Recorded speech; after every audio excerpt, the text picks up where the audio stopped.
हलवा गाँव के सिमराहा टोला में है, जहाँ की हमारे पूजनीय आदरणीय गुरुदेव कहा जाए प्रोफेसर रामचंद्र बाबू से हमारी मुलाकात हुई। इनकी चर्चा आज से 30 वर्ष पहले बिहारीगंज के प्रोफेसर उमेश जायसवाल, जो पार्वती विज्ञान कॉलेज में कॉमर्स के प्रोफेसर थे, उनसे चर्चा की जाती थी। और जो इन प्रोफेसर साहब के बारे में आज उन महान व्यक्ति से हमें मुलाकात हुई।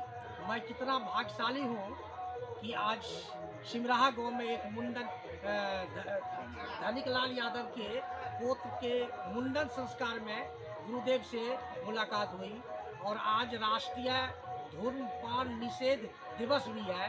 कितना सौभाग्यशाली। हम चाहेंगे सर से कि कुछ ये जो है आज राष्ट्रीय धूम्रपान दिवस है, इस पर बोले और हम लोगों को प्रेरणा दे कि आगे जो है ये वर्तमान पीढ़ी जो है नशा के चपेट में लत में आकर के लगभग 100 में 95% सूखा नशा से जो है युवक जो है ओत-प्रोत है, जिससे समाज दूषित हो रहा है। देखिए, ये जो है ना, गलत चीज़ तो है ही। और सबसे पहले औरंगजेब इस चीज़ को महसूस किया था कि शराब जो है वो बंद होनी चाहिए। जबकि औरंगजेब बहुत मजबूत बादशाह था। उसके समय में मुगल एम्पायर जो था हिंदुस्तान, वो सबसे बड़ा था, बड़ी थी।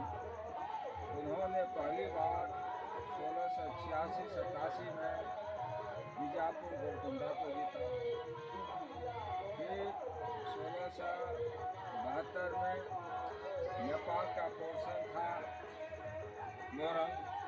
मोरंग आप लोग जानते ही होंगे, हमारे यहाँ से। जी जी, मोरंग पहले सखुआ की लकड़ी वहाँ से लाया करते थे, तो इस सूबे के लोग से। जी जी सर। जानते हो, मोरंग से काफ़ी अंदर। इनको भी इन्होंने जीता।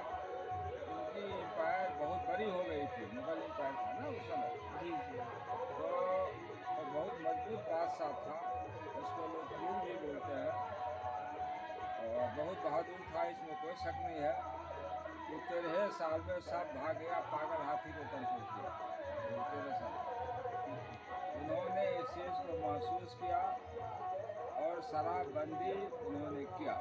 ये लगभग है 1662-63 में। लेकिन उनको भी सफलता नहीं मिली, जबकि पूरा हिंदुस्तान एक था उसे। उनको भी सफलता नहीं मिली। उनके जो मंत्री थे मनुची, वो भी चुरा के, छिपा के, छिप के दारू पीते।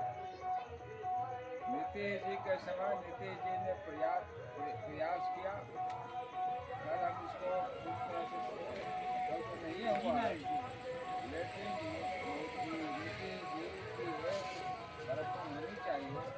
इन्होंने इनको रोकने का प्रयास किया। कोई हो, सक्सेस हो नहीं हो अलग चीज़, इन्होंने प्रयास किया इसको रोकने का। ये तो बहुत ही चीज़ है, इसको पूरी तरह से खत्म कर देनी चाहिए।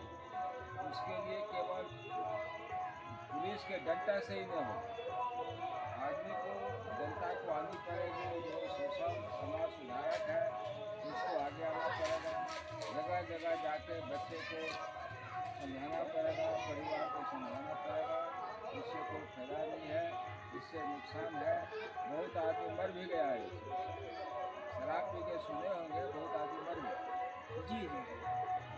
इसके लिए सरकार को भी स्ट्रिक्ट होना पड़ेगा और जनता को जवाबदेही लेनी पड़ेगी और घर घर जाके लोगों को समझाना पड़ेगा कि इसमें कोई खतरा नहीं है, गलत चीज़ है। सर आज इन दिनों तो जनता जो है, जो बुद्धिजीवी है, वो तो चुप बैठा हुआ है इस मतलब परिवेश को देख करके। वह जो है कहीं न कहीं या तो समाज छोड़ करके, गाँव छोड़ कर कहीं न कहीं मतलब शिफ्ट हो गए हैं, या गाँव में भी है तो चुप्पी साधे हुए हैं, जो जैसा कि माहौल बना हुआ है डर के मारे। आप कह रहे हैं जनता को रोड पर आना चाहिए, संघर्ष करना चाहिए। भगत सिंह, सुभाष चंद्र जैसे और राजा राम मोहन जैसे बात करते हैं सर, दयानंद सरस्वती जैसे बात करते हैं, तो इस अभी के वर्तमान समय में संभव हमको नहीं लग रहा है। कैसे संभव ना? हम आपको ऐसा उदाहरण दूंगा जो बिना दारू का रह नहीं सकता था, वो नॉर्मल लाइफ जी रहा है, नहीं पीता है। तो इनको समझाया तभी ना। एक मेरा दोस्त था, उसका नाम है अजय वर्मा उर्फ मुन्ना जी, यही के थे वो। सहरसा में उनके पिताजी थे, रेलवे में नौकरी करी थी, उनके परिवार के लोग थे। मैसी विधानसभा में पटोरी जगह है, कैसनों की बस्ती, वहाँ के थे।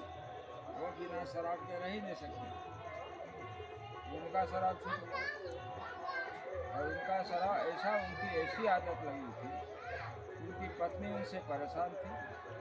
पत्नी इनको ताला लगा के चली जाती थी नौकरी करने के लिए, और ये खोल के पत्नी का पैसा चुरा के शराब पी। बिल्कुल ठीक हो गया। वो तो अपवाद में सर रेयर केस है। अपवाद में देखिए, जी हाँ, जी। इसमें सबसे ज़्यादा रोग है सोशल रिफॉर्म। वो जाके समझा लो, गार्जियन भी समझा लो। अब बहुत जगह है, एक कहावत है हम लोग के यहाँ, आजकल गंदी छलकत। हम ऐसे आदमी को देखे हैं और बहुत अफसोस होता है इस सब जान के कि थोड़ा पढ़ लिया तो बैठता है, अपने छोटे भाई को बैठा के दारू पिलाता है। जी जी। अच्छा, वर्तमान में ये सर भी देखे, सुनिए, जी एक बीमारी होती है पेनक्रियाटिक कैंसर, दो ही कारण होती है, एक शराब पीने से, एक अनाप शनाप दवाई खाने से। तो मरने वाले खुद डॉक्टर थे और पढ़े लिखे परिवार के थे, उनके ससुर भी डॉक्टर थे। डॉक्टर बोला, दिल्ली में इलाज चल रहा था, कि भाई कुछ बताइए, अगर ये शराब पीते हैं तब तो इनका इलाज है, समझे। जी तो छिपा लिए कम्प्लीटली कि ये शराब नहीं पीते, लेकिन बहुत बड़े शराबी थे। जी वो मर गए बेचारे, लेकिन उनके घर के लोग, खास करके ससुराल के लोग, उनकी पत्नी भी इस चीज़ को नहीं एक्सेप्ट की कि ये दारू पीते हैं, जबकि उनके साथ रहने वाला आदमी है। यही सवाल हमको किसी ने किया कि भाई कैसे मरा वो? हम क्या जाने कैसे मरा। ये बीमारी दो कारण होती है, दवाई खाने, अनाप शनाप दवाई खाने से, शराब पीने से। वो हमसे बोले कि अच्छा, उनके समझ में ऐसा प्रचार किया गया कि वो सुपारी तक नहीं खाते। तो वहीं पर हमको पूछे कि शराबो पिए रहे वो, हम की जाने। वही उनके यहाँ जो सर्व करता था, एक टीचर पढ़ाता था गाँव का ही, वो कहा कि पिए रहे कि कौन सा पिए है। हमको तू केना जान ली, हम मतलब पढ़बे रहिए 24 घंटा रह रही, हम ही नहीं जानबे। हम कहलिए ओकर पत्नी जो छे नहीं जाने रहे, कहके किया नहीं जान, तो दारू बना कर दे रहे, पैन लाइव कर दे रहे, गिलास में धर कर दे रहे, किया नहीं। यही बात है, इसके लिए लोगों को, समाज को, सरकार को भी स्टेप होनी चाहिए। मैं चाहता हूँ जो समाज सेवा है, सिविक है, उसका ज़्यादा भूमिका है, उसको संभालना। तो मिला जुला के कहने का तात्पर्य है कि वर्तमान जो जनप्रतिनिधि है और पंचायत से लेकर के पार्लियामेंट में बैठने वाले, उनकी यदि पहल मतलब नहीं, वो कुछ नहीं कर सकते, वह कदम बढ़ावे समाज में। नहीं, वो उससे कुछ नहीं।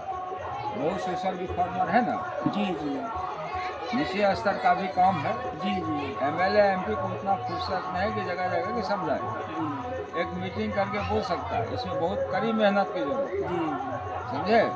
ये छोटे या तो वार्ड सदस्य लेवल का सोशल रिफॉर्मर बहुत है, समझे ना, उसका काम छोड़ने का था। हम लोग देखे बहुत आदमी छोड़ दिया। चलिए, मतलब ये समाज कैसे सुधरे और ये शराब जो है वह जो नाश का जड़ है, जिससे कि परिवार और स्वयं नाश हो रहा है, इस पर हमारे गुरुदेव और आदरणीय प्रोफेसर रामचंद्र बाबू, जो वर्तमान सदर विधायक प्रोफेसर चंद्रशेखर यादव जी के बड़े भाई हैं, और इनसे ही प्रोफेसर साहब जो वर्तमान विधायक है, उनको प्रेरणा, राजनीतिक प्रेरणा और शैक्षणिक ज्ञान प्राप्त हुआ, जो कि आज जो है वह प्रकाष्ठा पर है। उनकी नाम और प्रतिष्ठा बहुत ऊंचाई तक है। बहुत बहुत धन्यवाद।